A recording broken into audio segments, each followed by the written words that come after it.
Di zaman modern ini, zaman di mana fitnah tersebar dengan dahsyat, siapapun yang bersungguh-sungguh menegakkan syariat Islam niscaya dia akan terasing, karena memang sunnah-sunnah Rasulullah Shallallahu Alaihi Wasallam terasa asing sebagaimana asing pada permulaannya.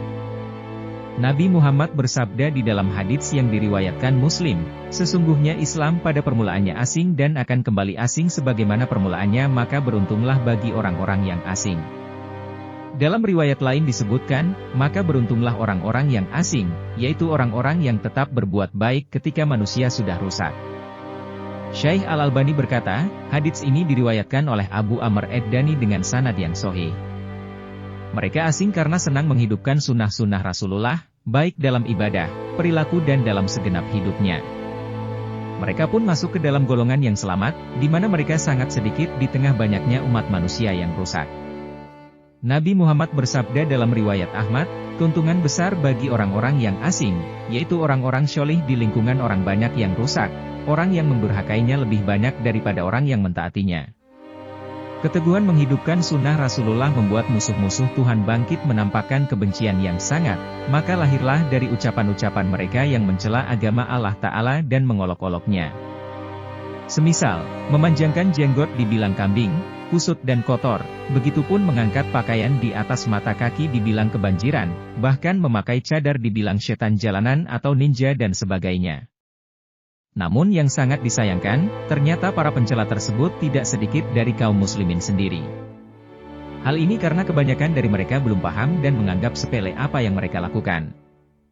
Berikut ini kami nukilkan hukum mengolok-olok agama Allah Ta'ala dan menghina kehormatannya dari Kitabut Tauhid oleh Syekh Shalih bin Fauzan halaman 59 hingga 62. Istihza, atau mengolok-olok agama adalah riddah dari Islam dan keluar dari agama secara total. Allah Ta'ala berfirman dalam surah At-Taubah ayat 65 hingga 66 yang artinya, dan jika kamu tanyakan kepada mereka tentang apa yang mereka lakukan itu, tentulah mereka akan menjawab sesungguhnya kami hanyalah bersenda gurau dan bermain-main saja. Katakanlah kepada mereka, apakah dengan Allah, ayat-ayatnya dan Rasulnya kamu selalu berolok-olok? Tidak usah kamu minta maaf, karena kamu kafir sesudah beriman.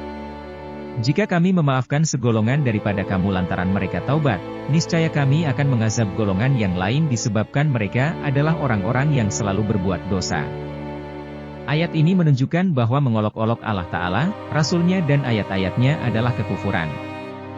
Barang siapa yang mengolok-olok terhadap salah satu dari ketiganya, maka ia telah menghina secara keseluruhan. Sebab turunnya ayat ini adalah apa yang dilakukan oleh orang-orang munafikin di mana mereka mengolok-olok Rasulnya dan para sahabatnya karena meremehkan tauhid. Apabila mereka diperintahkan untuk mentauhidkan Allah dan meninggalkan kesyirikan, mereka pun meremehkan hal itu, sebagaimana firman Allah dalam surah Al-Furqan ayat 41 hingga 42, dan apabila mereka melihat kamu Muhammad, mereka hanyalah menjadikan kamu sebagai ejekan dengan mengatakan inikah orangnya yang diutus Allah sebagai Rasul? Sesungguhnya hampirlah ia menyesatkan kita dari sembahan-sembahan kita, seandainya kita tidak sabar menyembahnya. Mereka kelak akan mengetahui di saat mereka melihat azab, siapa yang paling sesat jalannya. Maka mereka mengolok-olok Rasulullah ketika beliau melarang kesyirikan. Dan kaum musyrikin terus-menerus mencela para nabi menjuluki dengan sifat bodoh, sesat dan gila tatkala mereka berdakwah dengan tauhid. Hal itu disebabkan dalam diri-diri mereka terdapat pengagungan terhadap kesyirikan. Maka kita akan mendapati orang-orang serupa dengan mereka jika dia melihat orang-orang yang menyeru kepada tauhid yakni mengolok-oloknya. Allah Ta'ala berfirman dalam surah Al-Baqarah ayat 165, yang artinya, dan di antara manusia ada orang-orang yang menyembah tandingan-tandingan selain Allah, mereka mencintainya sebagaimana mereka mencintai Allah. Adapun orang-orang yang beriman sangat cinta kepada Allah. Dan jika seandainya orang-orang yang berbuat zalim itu mengetahui ketika mereka melihat siksa pada hari kiamat, bahwa kekuatan itu kepunyaan Allah semuanya dan bahwa Allah amat berat siksaannya niscaya mereka menyesal. Maka siapa yang mencintai makhluk seperti ia mencintai Allah maka ia telah musyrik. Dan harus dibedakan antara cinta karena Allah dan cinta bersama Allah. Orang yang telah menjadikan kuburan sebagai sesembahan mereka, maka engkau mendapati mereka selalu mengolok segala sesuatu yang merupakan tauhidullah dan ibadah kepadanya. Sebaliknya, justru mereka lebih mengagungkan tandingan-tandingan selain Allah sebagai pemberi syafaat pertolongan, bahkan ada dari mereka berani bersumpah palsu dengan berdusta atas nama Allah.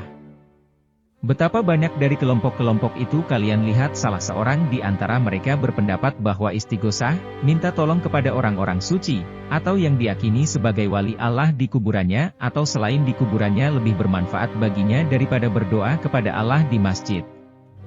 Dan pada hari ini terlontar celaan dan mengolok-olok orang-orang yang berpegang teguh terhadap sunnah Rasulullah. Mereka mengatakan, agama itu bukan pada rambut, sebagai ejekan terhadap orang-orang yang membiarkan jenggotnya dan masih banyak lagi ucapan-ucapan yang jorok yang serupa dengan itu. Bahkan banyak kaum muslimin hobi mengkaji agama Allah Ta'ala akibat opini yang sengaja dimunculkan musuh-musuh Tuhan, bahwa menjalankan sunnah-sunnah Rasulullah membiarkan jenggot dan mengangkat kain di atas mata kaki adalah teroris. Setelah diketahui bahwa bentuk mengolok-olok atau mengejek orang yang berkomitmen dengan ajaran Nabi Muhammad termasuk kekafiran, maka seseorang hendaknya menjauhinya. Dan jika tak terjatuh dalam perbuatan semacam ini hendaknya segera bertaubat. Allah Ta'ala berfirman di dalam Al-Quran, Surah Az-Zumar, ayat 39 hingga 53, yang artinya, katakanlah, hai hamba-hambaku yang melampaui batas terhadap diri mereka sendiri, janganlah kamu berputus asa dari rahmat Allah. Sesungguhnya Allah mengampuni dosa-dosa semuanya. Sesungguhnya Dialah yang Maha Pengampun lagi Maha Penyayang.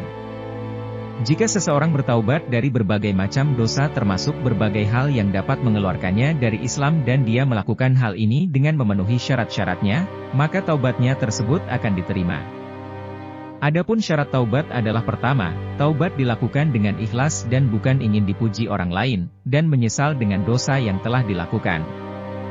Kedua, tidak terus-menerus dalam dosa.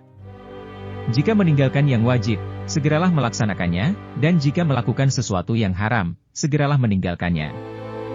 Ketiga, bertekad untuk tidak mengulangi dosa tersebut di waktu akan datang. Taubat tersebut dilakukan pada saat waktu diterimanya taubat, yaitu sebelum kematian datang dan sebelum matahari terbit dari sebelah barat. Video ini merupakan peringatan dan nasihat kepada segenap kaum muslimin dari perbuatan dosa besar yang dapat mengeluarkan pelakunya dari Islam. Berapa banyak kita dapati bentuk-bentuk penghinaan terhadap syiar-syiar agama, pelesetan-pelesetan yang berisi sindiran terhadap agama, karikatur-karikatur lelucon yang berisi ejekan dan lain sebagainya. Khususnya banyak kita dapati anak-anak kaum muslimin melatahi bentuk-bentuk istihza ini. Anehnya, para orang tua diam saja melihatnya tanpa memperingatkan atau memberi hukuman terhadap anak-anak mereka.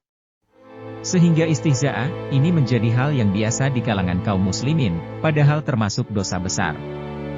Naudzubillah min dzalika. Bagi siapa saja yang diserahkan mengurusi urusan kaum muslimin, hendaklah cepat tanggap mengambil tindakan terhadap setiap bentuk pelecehan terhadap agama, apapun bentuknya. Karena hal itu termasuk kejahatan yang harus dibasmi, dan pelakunya berhak dihukum dengan hukuman yang berat. Nah, demikian pembahasan larangan mengolok-olok agama Islam. Apa tanggapan Anda? Silahkan tulis di kolom komentar.